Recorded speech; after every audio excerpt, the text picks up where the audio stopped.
রিফাত, তোমাকে 2 দিন তারাবির নামাজ পড়তে দেখলাম, কালকে দেখলাম না, কি হয়েছে তোমার?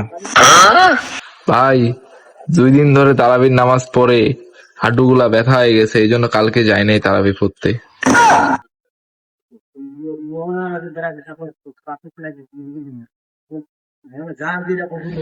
হ্যাঁ ইমাম সাহেব,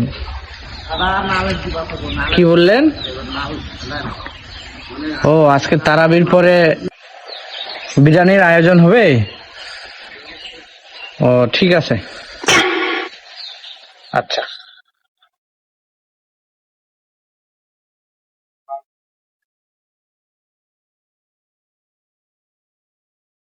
এই কই যাস? ভাই তারাবির নামাজে পর দেখা হবে, আমি এখন মসজিদে গেলাম।